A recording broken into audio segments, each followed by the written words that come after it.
Greetings, my fellow freaks and weirdos. I'm Tom, and welcome to Monster Gab, where we love to talk about all things horror. And in today's episode, we're going to be talking about Werewolf Nightmare, a horror portmanteau novella published in 2016. This was written by a man called Alan Toner, though I know him as Alan Scouser, because that's the name of his YouTube channel, where I am a proud subscriber. Like me, he too reviews movies and books of horror. He does delve into other genres at times, but horror is most definitely his prime subject. I recommend checking his channel out and giving him a cheeky sub, and I'll leave a link in the description below, or you can search for yourselves, that's Alan Scouser, and tell him in the comments that Monster Gab sent you. He has no idea that I'm reviewing his book, by the way, but seeing as he's also subscribed to my channel, I have a feeling he might find out. Hi Alan. It occurred to me a while ago that Alan had written a couple of books of his own, so I thought I would check out some of his work. I visited his website at alantoner.com. Again, I'll leave a link, and wow, he's written loads of material. Books on the paranormal, witchcraft, Hammer horror movies, and that's all before I got to his section of horror stories. Needless to say, I was spoilt for choice, but curious to read some of his work, so I settled with Werewolf Nightmare, which is available on Amazon. I think I paid $5 for this. Again, I will leave a link in the description and promise not to say it again. Seeing as this book is a portmanteau, or omnibus, or anthology if you prefer, it's basically a collection of short horror stories, and in case the title didn't give it away, they are all to do with werewolves. There are 5 stories in total, including a wraparound story that binds them all together. Despite this though, the book as a whole is very short. It is of course a novella, making it a quick and easy read, which is convenient for people like me who loves to read but very sadly and unfortunately struggles to find enough time to do so. But for a quick pickup and a fix of horror, I found Werewolf Nightmare to be decent. Let's talk about the stories then. The wraparound story takes place at the beginning and the end as a prologue and epilogue. It features the editor of Shocker, a horror magazine, who visits the country home of Mr. Barrett. Barrett has written 4 horror stories in the hope that one will be published in a section of the magazine. And these stories are naturally the sandwich filling of this book. Story 1. Dance of the Werewolf.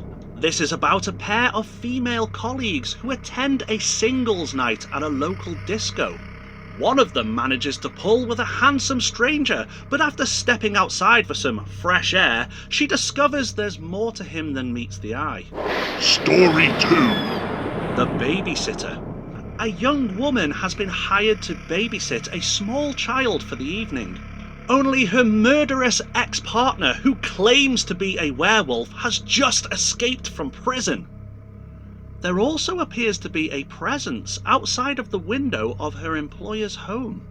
Story 3. The Last Ride. A couple are getting frisky in the woods until they are disturbed by something rustling in the bushes. Soon they are separated, and one of them ends up being chased by a ferocious wolf-like creature. Fortunately, a good Samaritan pulls up in a car and drives our victim to safety. Or so we're led to believe. Story 4. Even a man who is pure in heart. A man named Jackson takes a nighttime stroll through the forest, only to witness a wild animal feeding on its prey in the distance. But this is no ordinary animal, it's a lycanthrope, and now it has Jackson in its sights. However, the creature isn't the only hunter in the forest on this evening, but I shall say no more. Hey horror fans, this video is sponsored by Zealous Rebellious Clothing, who believe in encouraging self-confidence, self-expression, and the pursuit of passions without compromise.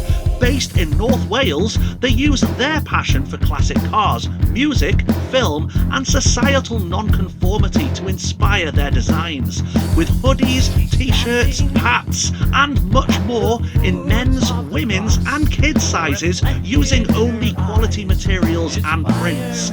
Be different, be rebellious.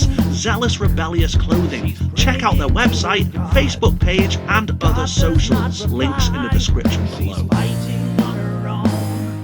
My particular favourite segment has to be the babysitter. I just love all the events that take place and how it all unfolds. But mostly I love not just how many cliches, but the types of cliches that are included. Now, some people don't like cliches, especially in horror. They see it as a lazy style of writing or simply unoriginal, but I think the cliches here are fully intentional. For instance, let's imagine that this story was a horror movie. First of all, there's the character of the babysitter herself, a very typical character in the world of horror, with a responsibility of protecting a vulnerable child. We also meet the character of the douchebag boyfriend who surprises his girlfriend by showing up unannounced and frightening the living daylights out of her.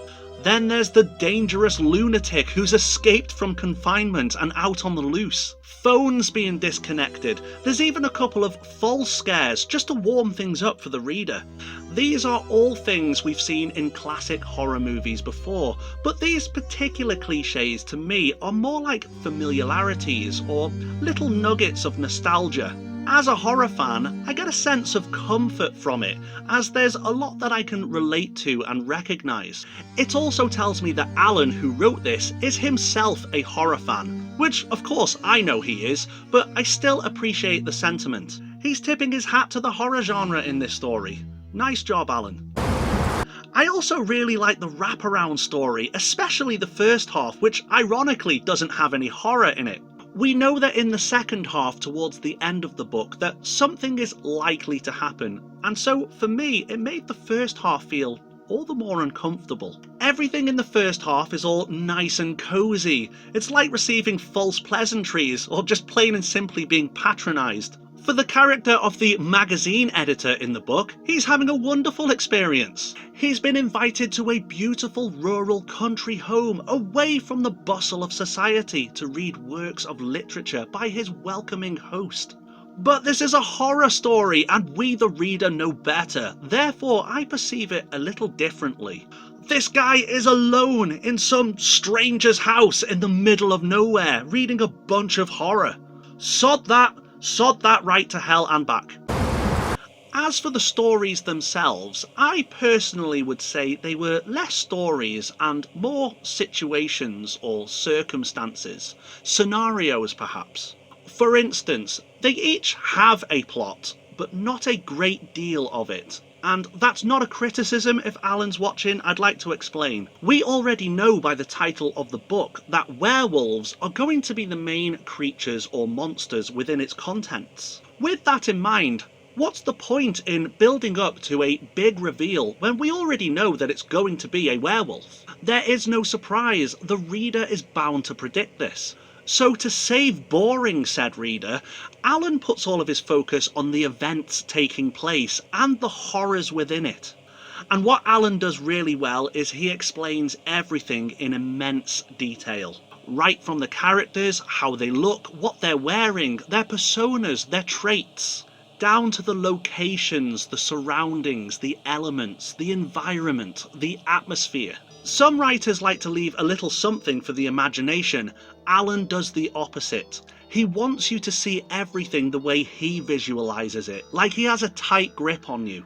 Almost every character ends up in some kind of lonely, vulnerable position, and you, the reader, are right there with them, witnessing the horror. And Alan wastes no time getting to the horror. The werewolves are savage, as you would imagine, but nothing is held back here. There's some brutal moments, and all explained in graphic detail. So once again, these may not be full-fledged stories in my opinion, but the tales told here feels more like somebody is describing a nightmare. And if we look at the title of the book one more time, Werewolf Nightmare, I'm sure Alan will correct me if I'm wrong, but I don't think that's a coincidence. I also appreciate how the werewolves, or lycanthropes as Alan describes them, are consistent throughout. Each story has its own individual beast, but they all share the same description, which says a couple of things to me. One, all of the stories take place within the same universe. And 2, the character Mr. Barrett, who supposedly wrote these stories within the book, was possibly inspired by something very real. Right, let's come to a conclusion then. If you are looking for a deep, thought-provoking novel, then perhaps this is not the book for you, but then that's not what this is supposed to be. I mean, look, I love a good slow burner, but sometimes I also like to just switch my brain off and be entertained. And whether you like this book or not, I think it's safe to say that it's not boring. I'm going to steal an explanation that Bryn from Horror Hands made recently when he was describing the Friday the 13th movie franchise. For me, Werewolf Nightmare is the equivalent of fast food. And Alan, if you're watching this, I mean that as a compliment. I admit, at times, it's nice to dine at a fancy restaurant, eating fine cuisines made by only the best ingredients, whilst also looking like a beautiful work of art. But sometimes you just want a big old greasy cheeseburger. It may not look pretty, it sure as hell ain't good for you. It's naughty, it's dirty, it fills a hole, and my god, it tastes good. So much so, I might have to go in for seconds. Anyway, that's my review of Werewolf Nightmare. Alan, I hope you don't mind me reviewing your book. I really did enjoy it. So, for the rest of you guys, have you read this book? If you did, what did you think of it? And if you haven't read this book, are you willing to do so now you've seen this review? Please do let me know in the comment section below. And folks, I know I promised I wouldn't say it again, but if you would like to pick up a copy of this book for yourself, it is available on Amazon, and I have left a link in the description below. And while you're at it, check out Alan's YouTube channel too. It's a load of fun. It's called Alan Scouser. I'm a proud subscriber, and I particularly like his videos where he reviews bad films because he's a passionate man and he's known to rant once in a while, which makes for a very entertaining experience. Anyway folks, that is all we've got time for in this particular video, and until next time. I don't know who they are, but if you don't subscribe, they will get you. So make sure you are indeed subscribed. Click that notification bell so you don't miss out on any new video here on Monster Gab. Like the video if you did indeed like it, share this with your friends, and leave that comment down there. Thank you so much for stopping by. Take care, see you soon, bye bye.